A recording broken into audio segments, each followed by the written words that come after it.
company was started in 1932 in a small town called Vandalia, Illinois, and that's how we got the name. It was purchased through our family in 1975. My grandpa owned a school bus company, small school bus company, and he began expansion and experimenting with the charter service. My husband and I started the charter bus business as Striped Bus Service from Lebanon. He drove that bus and I was the hostess. I prepared food on a Friday night, served it on the bus.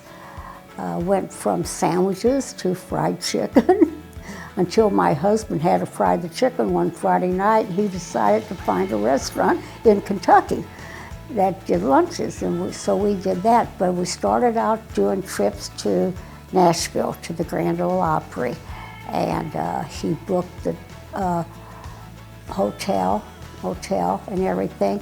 And then in 1974, we purchased Vandalia Bus Lines.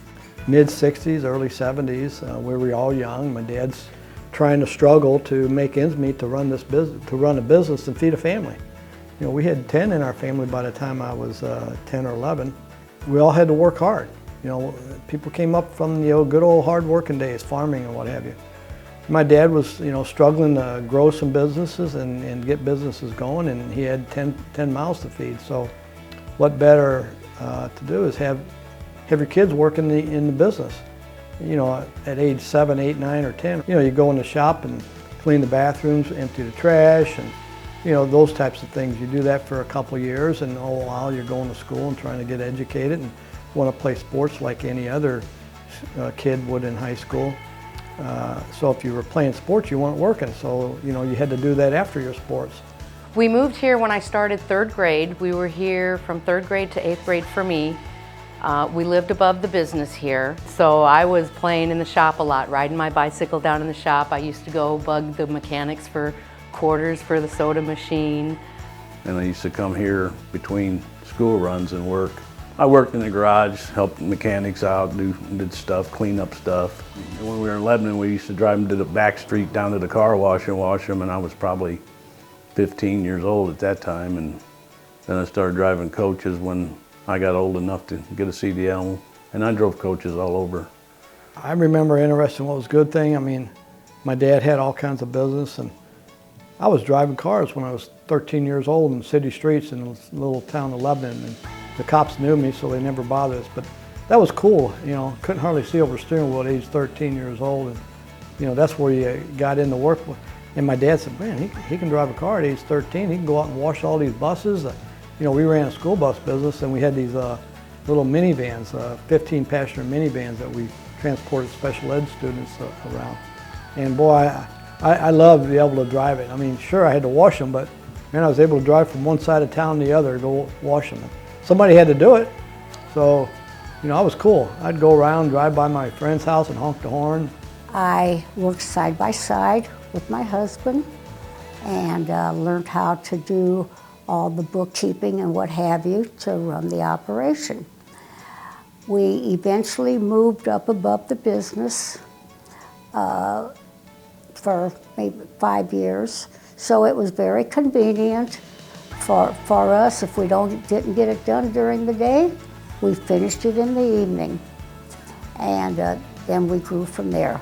My husband passed in 1996, and the boys came in and took over the business, and they're doing a wonderful job. I retired. I do come in here occasionally, but it's really, this is my legacy. And I call myself one of the pioneers along with my husband.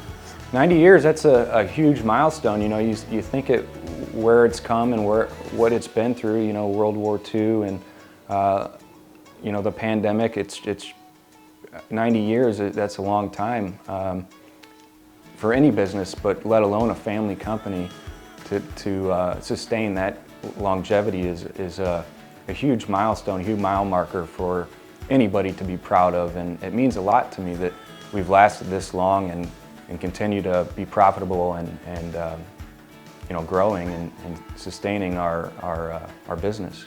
I think a lot of that is because of our employees. We've got good drivers, good office employees. Without them presenting our company professionally and with our safety awards, that all falls back on the drivers. They're the ones that are out there representing our company. We've come a long way from really nothing that Mom and Dad started and built and left for us to carry on and continue and build greater. But it all goes back to the starting factors, which is my mom and dad. It's one of the best success stories that you'll ever hear about. And when we had a story done years ago, and when people play it, they cry. At this point in time, we're celebrating a milestone that not many companies get to celebrate. It's been fun. My brother works hard, and my nephew, my sister, and hopefully they can keep it going for another 50 years. I'd like to say thank you to my grandma and grandpa for starting the business and purchasing it, and thank you to my aunts and uncles who put in countless hours, and a big thank you to my dad, who's been a mentor for me throughout the years. And I've learned so much through the family members, and am so grateful for the hard work and dedication and the building blocks on which this foundation was built. I'm excited to bring my knowledge and experiences I'm learning to grow the business even more and to always make improvements. And I'd also like to say a huge thank you to our loyal customers throughout the years and who have always brought business back to us. You guys are what drives our business, and we cannot thank you enough for all the years of loyalty you have provided to us. I love Vandalia, and I wish them a happy 90th birthday. Happy 90th birthday, Vandalia Bus Lines. Happy birthday, Vandalia Bus Lines. Happy birthday, Vandalia.